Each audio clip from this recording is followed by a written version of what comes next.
Em evento com a presença do ministro do STF, Gilmar Mendes, nos Estados Unidos, o procurador-geral da República defendeu o julgamento do ex-presidente Jair Bolsonaro pelo STF no caso da suposta trama golpista. Aline Beckett. Durante a participação na 11ª edição da Brazil Conference em Harvard, nos Estados Unidos, Gilmar Mendes fez uma defesa contundente do ministro Alexandre de Moraes e rebateu acusações de ativismo judicial por parte do Supremo. O evento ocorre em um momento em que parte do Congresso tenta emplacar uma anistia ampla aos envolvidos nos ataques às instituições em 2023. Medida que, segundo a avaliação de membros do STF, pode ampliar a impunidade e minar a autoridade do judiciário.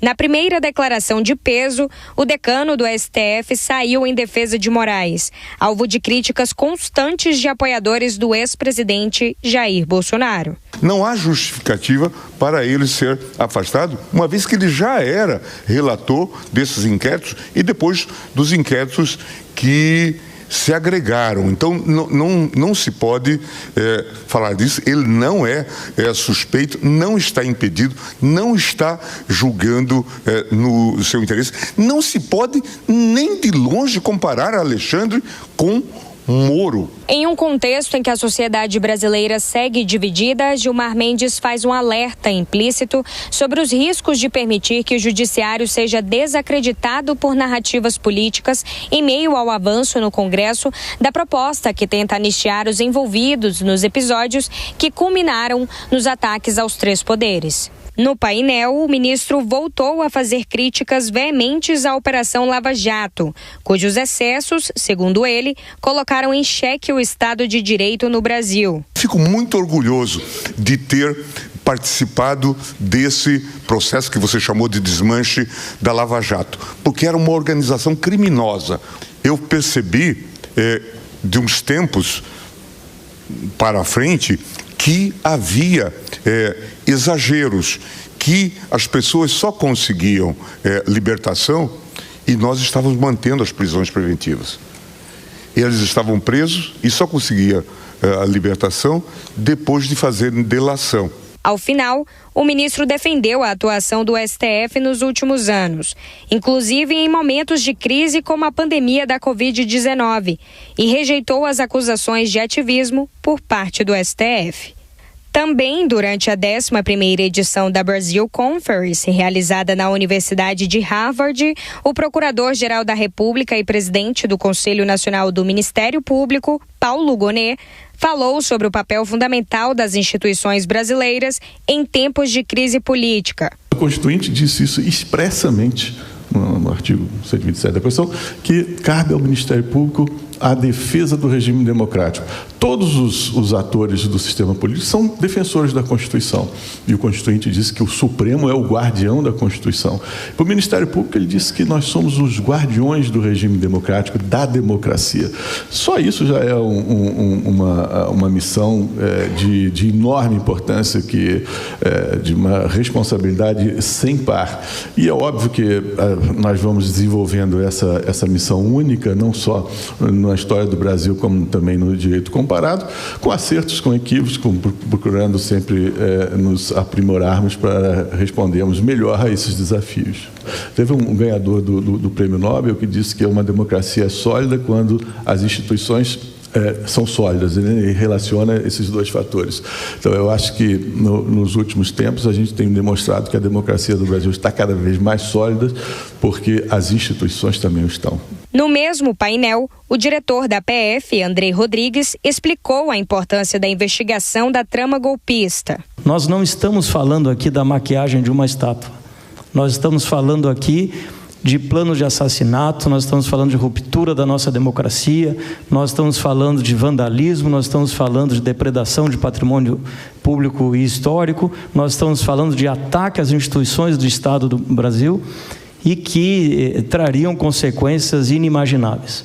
Então, é nesse contexto que eu falo da importância da manutenção e do rigor para devidamente respeitados o processo legal, ampla defesa, garantias de direitos fundamentais, como está sendo feito, para que essas pessoas sejam, sim, responsabilizadas na proporção dos fatos, da gravidade daquilo que nós experimentamos naquele período.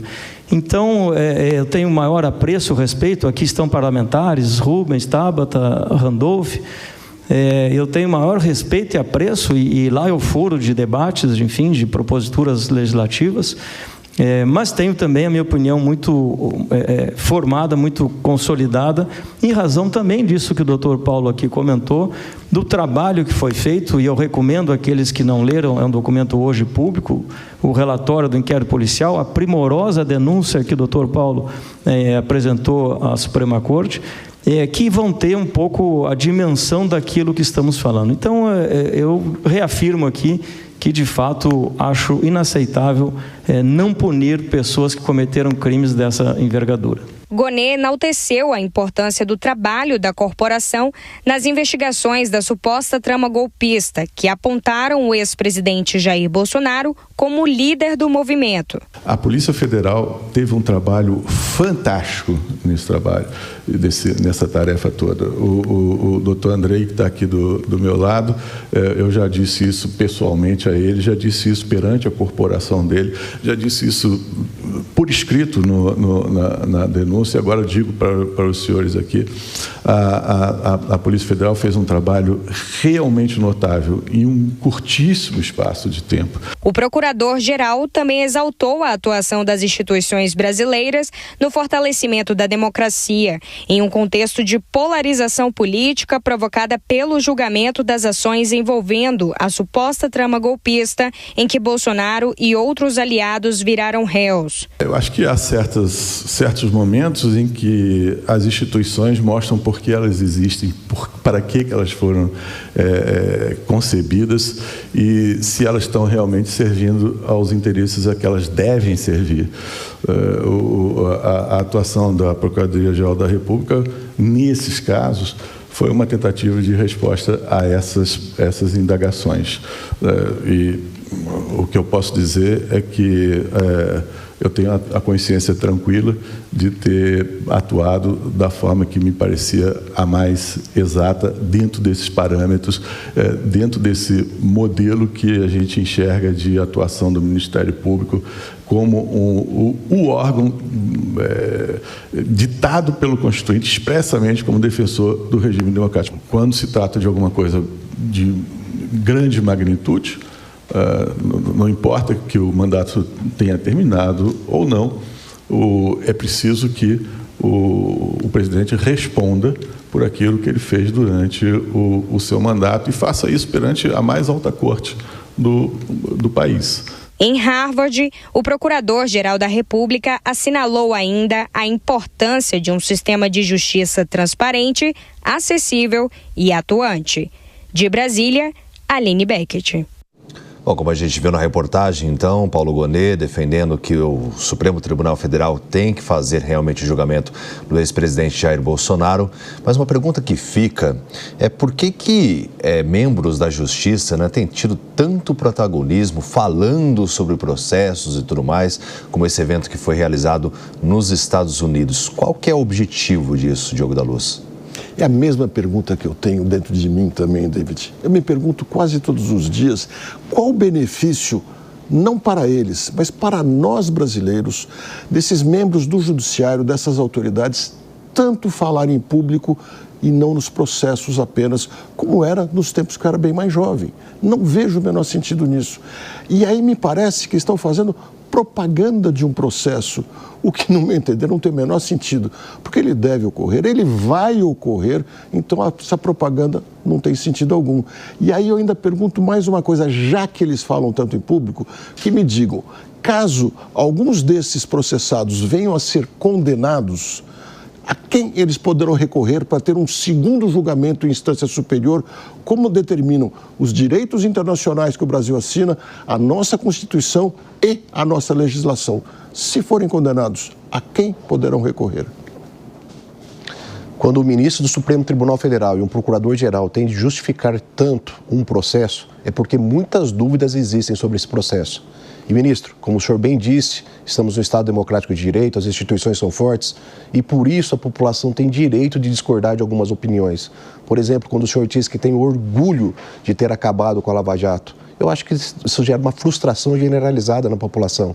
A Lava Jato desnudou o maior esquema de corrupção da história desse país, se não do mundo. E por questões de formalidade, hoje, o único que é punido é exatamente o órgão acusador. O procurador que conduziu a investigação foi que perdeu os seus direitos políticos.